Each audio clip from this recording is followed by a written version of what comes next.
everyone, Kate here for yet another Victober video. And in this video, I wanted to talk about my journey through Victorian literature, the beginning of my journey. I was going to do the first 10 Victorian novels, but then the lines got kind of blurred, which I couldn't remember which ones I read in a certain order. And so I just have the first 11 that I read and just wanted to tell you about my experience with them. The very first Victorian novel that I read, sort of, is Jane Eyre.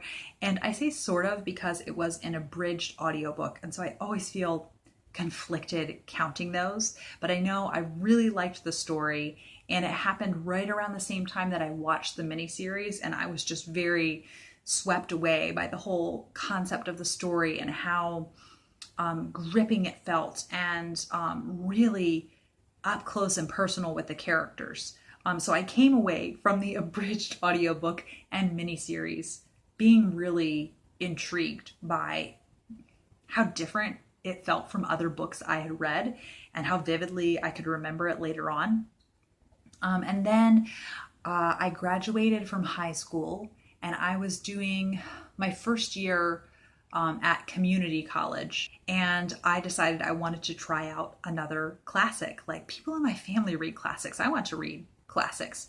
And I picked out Oliver Twist, and I did the audiobook. So while I was writing A Christmas Carol before I read the audiobook, it was my very first Dickens, and I know it's not really high ranked by a lot of Dickens fans, but something about it really charmed me, and I loved seeing all of the different plots kind of working together by the end. It really swept me away, and I liked it a lot.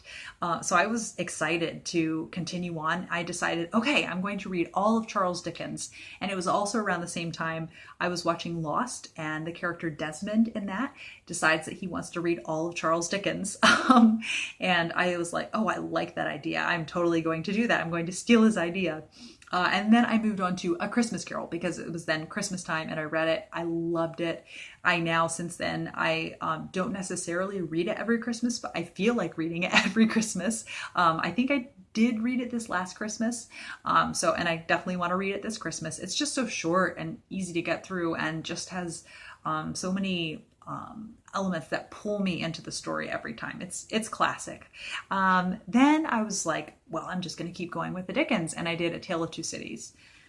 Tale of Two Cities was rough. It did not go so well. It, to me, was so dull and arduous, and I thought, like, what is the point of this book? And one of my friends was saying, oh, but when you get to the end, it's amazing. Like, he's like, it was really hard for me to read, but then by the end I was like, this is one of my favorite books. And unfortunately, I did not have that experience with A Tale of Two Cities, and I never want to revisit it. I'm a little bitter. Also, I think the French Revolution is just an area of history that does not interest me much. Because I've read Les Mis, and Les Mis to me is like tops. Like, I loved that book. It was a labor of love reading it, but I love that book. And I feel, since I'm not that interested in the French Revolution, like, I have one book that I really love that's set then, and I'm good. I tried picking up The Scarlet Pimpernel, a year ago, and I couldn't be bothered. It's not an area of history that interests me. So anyhow, this book is about Victorian novels. Then I read Great Expectations. Great Expectations blew my mind. Like, you can tell Dickens has really come a long way between Oliver Twist and Great Expectations. And, oh, the sophistication of the plot in that one. And a lot of people talk about how much Pip bugs them. But I think, you have to think about, he does go on a journey. I don't mind characters that are immature and selfish if it's part of their arc, if they're going on a journey, because aren't we all immature and selfish at some points? And I really appreciated his journey and seeing that. And I had no idea some of the twists that were going to happen. And I loved the darkness to it. Something about it just really gripped me, and I loved Great Expectations. And then I can't remember like the order of things. I'm all at 6s and 7s, as people say, because I do know I read Wuthering Heights my sophomore year of college. And I really liked it the first time.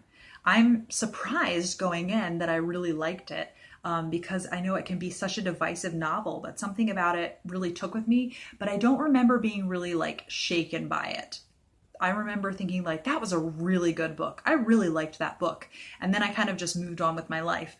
Whereas when I reread it for Victober a couple of years ago, I was like, what is happening? Who am I? Where am I? What is life? After I read Wuthering Heights, it really rocked my world. So yeah, it was interesting. It impacted me much more the second time, but I definitely came out of it saying like Emily Bronte is a really beautiful writer. And then in college, I discovered the BBC's adaptations of Wives and Daughters, North and South, and a few years before that, I had seen Cranford when it aired for the first time.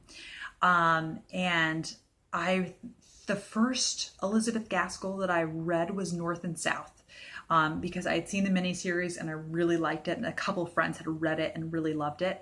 And the first time I read North and South, I did not enjoy it that much. I was finishing it up on a summer vacation with family, and I remember I was complaining to them about it, saying like, oh, I just want to be done with this.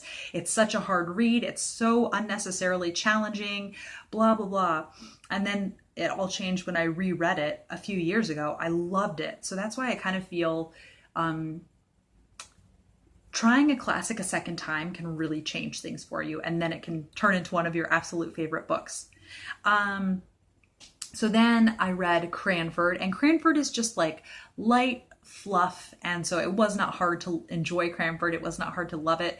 I cry during Cranford. There's some really touching moments, but I'm also probably visualizing the really touching things that happen in the miniseries. And then Wives and Daughters happened. Then I read Wives and Daughters, and I think I started to realize then like, oh, this Victorian literature stuff, it's like real good. And it took a long time to read Wives and Daughters because I started when I was pregnant, summer of 2014, and finished when I wasn't pregnant and had a little baby, summer of 2015. So it took a long time to make my way through it. But in that year, I also watched the miniseries probably 5 times. I really don't get tired of that miniseries. It's like coming home, watching it, or reading the book. And so that the end of that year was when I started a booktube. And also then, you know, like I said, the order of the reading, it's really hard to know what you read exactly when if you didn't have a Goodreads. I know somewhere in there I also read the Pickwick Papers.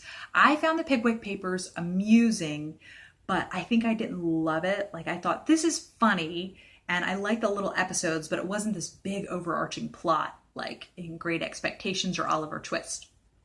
But I want to reread the Pickwick Papers once I'm through reading through Dickens' catalog and see what I think of it a second time round.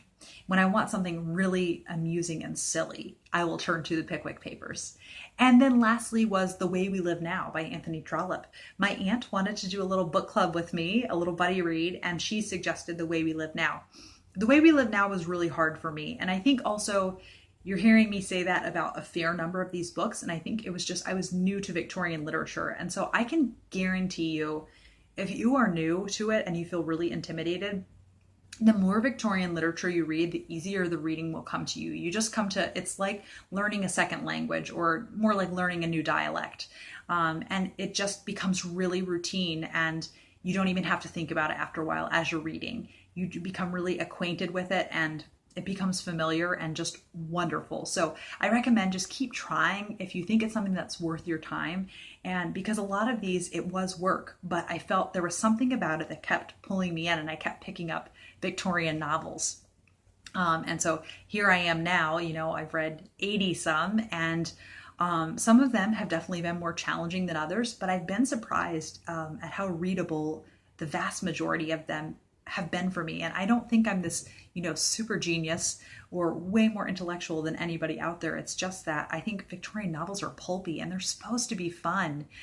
So I'm glad I kept pushing through and made a breakthrough, and the vast majority of them are fun to me now. I hope you enjoyed this video, kind of seeing what the first Victorian reading was like for me, and I will be back with another video soon. Bye.